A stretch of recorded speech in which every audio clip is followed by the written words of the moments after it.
Hi, welcome to our channel ప్రకృతి జాదవ్. నేనైతే fish curry చేశానండి. చాలా బాగా వచ్చింది. అది ఎలా వండుకోవాలో దాని సీక్రెట్ ఏంటో నేను చెప్పేస్తాను. జొన్న రొట్టెల కాంబినేషన్తో తినండి. ఫిష్ కర్రీ చాలా బాగుంటుంది. ఇక్కడ నేను మా హస్బెండ్కి పెట్టాను, చాలా బాగుందని అంటున్నాడు. వీడియో కోసం అంటున్నావా అని అంటున్నాను. లేదు, నిజంగానే చాలా బాగా వచ్చింది కర్రీ అని అంటున్నాడు. మేమైతే 1 kg రవ్వలు తీసుకున్నామండి. ఇలా తీసుకొని నీట్గా వాష్ చేసుకోండి.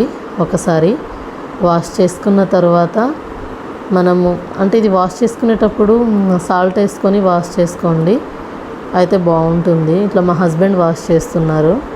ఇక్కడ వాష్ చేసుకున్నాక ఫిష్ని ఒక ప్లేట్లో తీసుకున్న తర్వాత 2 ఉల్లిపాయలను అయితే వేడి చేసుకోండి. వేడి చేసుకున్న తర్వాత 2 టమాటాలు, 2 ఉల్లిపాయలు, 2 పచ్చిమిరపకాయలను కట్ చేసుకున్న తర్వాత ఆయిల్లోకి ఈ పేస్ట్ పట్టుకొని వేసుకోండి. డైరెక్ట్ వేసుకోకండి, గ్రేవీ చాలా బాగుంటుంది. నూనెలోకి కరివేపాకు వేసుకోండి. పోపుకైతే ఏది వేసుకోకండి, చాలా బాగా వస్తుందండి కర్రీ. ఇలా అయితే ట్రై చేయండి. ఇది ఉడికిన తర్వాత కొద్దిగా పసుపు వేసుకోండి. అల్లం వెల్లుల్లి అయితే ఫ్రెష్ పేస్ట్ తీసుకోండి, అయితే టేస్ట్ బాగుంటుంది. నాన్ వెజ్కి ఎప్పుడైనా అల్లం వెల్లుల్లి ఎప్పటిదప్పుడే వేసుకోవాలి, అయితేనే కర్రీ చాలా టేస్ట్ వస్తుంది. ఇలా వేసుకున్న తర్వాత 3 టేబుల్ స్పూన్ కారం వేసుకున్నాను. రుచికి సరిపడా సాల్ట్ అయితే వేసుకున్నానండి. మీకు ఎంతవరకు కావాలనో కారం సాల్ట్ చూసి వేసుకోండి. మనము ఇలా కలుపుకున్న తర్వాత ఒకసారి ఇలా ఉడికిన తర్వాత పైన 2 పచ్చిమిరపకాయలను ఇలా వేసేయండి. వేసేసిన తర్వాత ఫిష్ని నేనైతే ఇట్లా హెడ్ని ఫస్ట్ పెట్టానండి, ఎందుకంటే హెడ్ కొద్దిగా గట్టిగా ఉంటుంది కదా, ఉడకాలని మిడిల్లో పెట్టాను.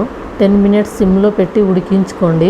హై ఫ్లేమ్లో పెట్టొద్దు, కింద మాడిపోయి ముక్కలు చిట్లిపోతాయి. నెమ్మదిగా కదులుకోవాలి.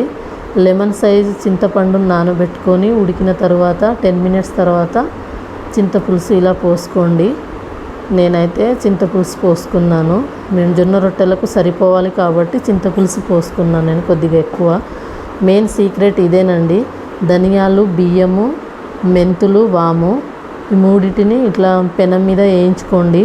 లో ఫ్లేమ్లో పెట్టే వేయించుకోవాలండి. వేయించుకున్న తర్వాత వీటిని మిక్సీ పట్టుకోవాలి. ఇలా గ్రేవీ కొద్దిగా దగ్గరికి వచ్చినప్పుడు మిక్సీ పట్టుకొని ఈ పౌడర్ని వేసుకోండి. సగం వరకు వేసుకున్నాను, సగం వరకు ఉంచుకున్నాను. ఇక్కడ మా హస్బెండ్ వేస్తున్నారు పౌడరు. ఇలా వేసుకున్న తర్వాత మనకు కర్రీ నీచు వాసన రాదండి. కర్రీ అయితే మంచిగా గ్రేవీ వచ్చేసి నీచు వాసన కూడా రాదండి, చాలా బాగుంటుంది కర్రీ అయితే. అసలు టేస్ట్ అయితే చాలా బాగుంటుందండి. ఒకసారి మీరు కూడా ట్రై చేసి చూడండి, ఎలా వచ్చిందో నాకు కామెంట్ చేయండి. నేను ఇది మా నాన్న దగ్గర నేర్చుకున్నానండి. ఫైనల్గా అయితే కర్రీ అయిపోయింది, ఇలా దగ్గరికి ఉడికేసింది. దీనికి రొట్టెలతో, జొన్న రొట్టెలతో తింటే కాంబినేషన్ అయితే చాలా బాగుంటుందండి. అందుకే నేను రొట్టెలు కూడా చేసుకున్నాను. Thank you. Share, subscribe my channel.